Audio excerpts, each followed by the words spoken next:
is 12, right? Yes. Jeff has a heart condition. And the kids at school are so vicious about Jeff's disease that they stab him with pens and they punch him. And here's where they punch him in the heart. Melissa says Jeff is being so tormented that he comes home from school crying every day. Melissa, first question would be, is he on medication? Yes, Does the medication make him heavy? Because heart medication can do that. His activities have been somewhat restricted due to his conditions. What else is going on?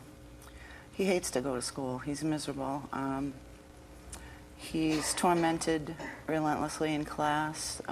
They'll shoot rubber bands at him. When they're changing classes, they trip him in the halls. They slam him up against lockers. One day in math class, 3 boys held him up against the wall while another boy beat him and hit him in the heart. You must be absolutely desperate. Bad enough that you have a child who's sick. But what can you do about it? Nothing. You mean really nothing? You must feel terrible. I do. I've gone to the school. I've gotten no help from them. What do they say? First they tried to make me feel like I was overreacting. I was being overprotective. Then they tried to imply that Jeffrey was somehow instigating it, bringing it on himself. It got to the point, it was so bad. I mean, it started the 3rd day of school this year. He came home with a bloody nose, a bloody lip, a loose tooth. 3rd day of school? 3rd day of school. You know. Did you rush right over? I would, you know, I don't know that I'm any help, but I would rush right over to the school. I did. Who loosened his tooth and who bloodied his nose? We knew who it was. Here. This happens to be a heartbroken father. He has a 13-year-old daughter named Angela, and Angela is really harassed at school by the other kids. He says they call her names like dog or big nose or shorty. Call me that. And fatso. And he says Angela doesn't have one friend at school, so she eats her lunch in the bathroom because no one will sit with her. And I know that there are other kids who go to the bathroom and do that. What else is going on with Angela? Well, it's gotten really bad towards the end of this year. Her only friend that she did have transferred to another school.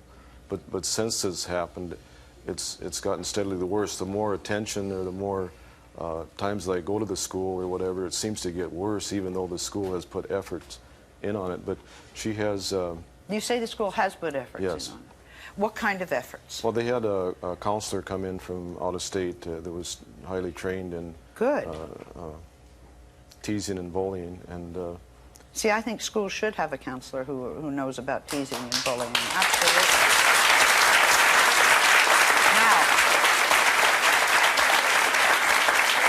Did it help? It seemed to help for a short time, and then it went right back, maybe even gotten worse, I believe. In the last part of the year, it's gotten more physical, more violent. Physical and violent? Yes. She is hit and kicked, yes, made fun of. Right. Now, one of the problems is that this is a responsible man. This is a dad who lives alone. He's a single father. We have a lot of single mothers on the show, but every once in a while you have a single father.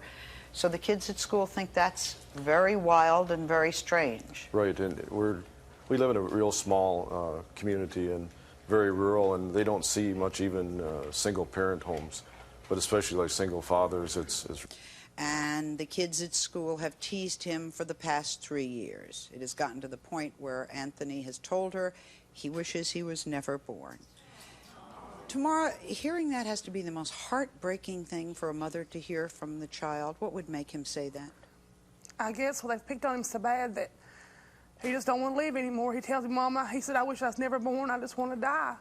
And that's no life for no child to live. I don't care what's the problem. Yes. What the boys call him, the kids call him boy with the boobs, and the teachers call him pokey and puppy and slow poke and things like that. They have. Okay. They have. What else? They've called him Pokey Puppy and the boy with the boobs and come on Slowpoke, I don't have time to fool with you. And he comes home and he just says, Mama, He says, please don't make me go to school. I said, Anthony, you have to go to school. Your education is the most important thing in life, the most important thing. Absolutely. This mother came up with this solution, and I happen to think it's a good solution. She put her kid in the Boy Scouts. How's it going? Well, he's not in it anymore because where we live at now, there's nobody who wants to get it together. And we lived in Tennessee that I was an assistant den leader with the Cub Scouts. And it still didn't help because he still got made fun of because he couldn't run as fast, supposedly, as other kids could. So the scouting did not help? No. I love scouting. I thought it would be a wonderful thing. I had a good time. Is this hard on you because you were teased as a child for being overweight? It brings back, Sally, so many memories of my childhood. I mean, you know, when your child comes home and tells you, Mama, I don't want to live anymore because I'm fat. You try to tell your child, no, you're not fat. You're just healthy, son. You can do it. You can go on. He says, Mama, I don't want to live. I want to die. I don't want my child to want to die because of this. I want him to have a good... Being bullied by Jane's 14-year-old daughter, Jessica. Now, Dallas says that Jessica threatens her all the time and has even brought 4 big guys to her house to beat her up. How big were the big guys? Actually, there was 4 girls and 1 guy, and the girls were, like, really big. How big were they? I don't know. They were, like, Sally, they were quite big. a big.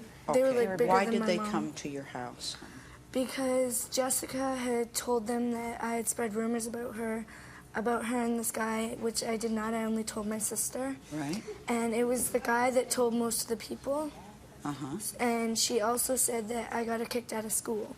Was she kicked out of school? Yes, she was, but it wasn't by me. Are you afraid to go to school? Are you bothered? Are you being called names? I'm Are you not afraid bullied? to go to school because they don't go to my school, and I just live like 2 steps away from it. But when I go out at night, like to the store or something, I don't want to go by myself. You're afraid. She doesn't leave the house unless one of her sisters are with her. Who or is I am. doing this to you? Jessica and her friends. Okay, this is Jessica's mom. What's Jessica's mom's side of this? Okay, well, there's a little bit more to the story. I've had problems with Dallas on other occasions.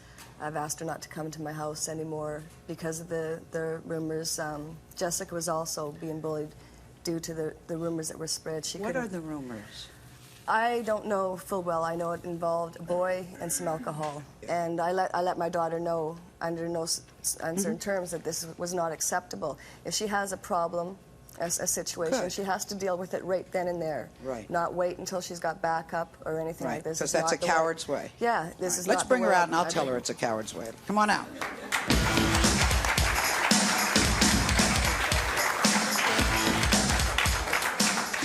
Jessica, you hear how upset this is just a few years ago. The kids at school had been tormenting Paul for years over his size. What was he taller or heavier? Or? He was very heavy. He was very heavy. Very heavy.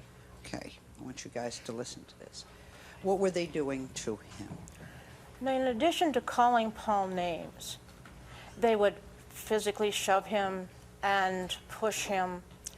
And in the 8th grade, when he was having a track practice, and this is a kid who's not in athletics, they pulled his pants down. Classmates came to me later after he had passed away, and they said that when this incident took place, Paul was told to expect that and worse when he got to the high school. So he was afraid of going to high school? Yes, very afraid. He knew he wasn't going to have as much adult support, if any, when he went to high school, because the attitude is, you are now an adult. You are responsible for your actions. You can handle whatever comes your way. If you can't, you're a wimp.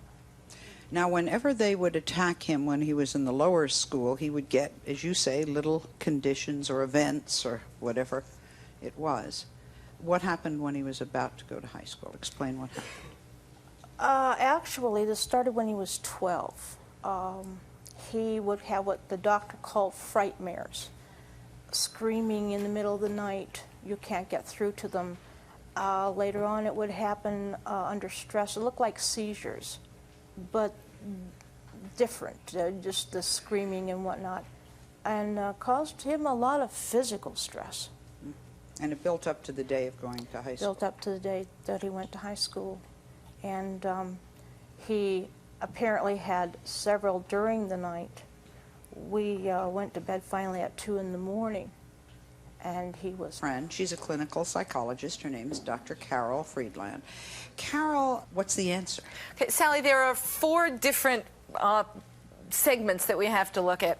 One is the bully, one is the person being bullied, another is the parent, another is the school. We'll do them real quick.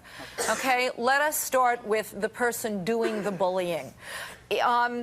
By nature, we're all equal. And if we want to make ourselves feel better, we excel in school, we excel on the track field, we do something to bring ourselves up. If we don't have that in our lives, the only thing we can do is put someone else down so that we feel bigger. We haven't really raised ourselves up. We've just put somebody else down. So that, you know, in very simple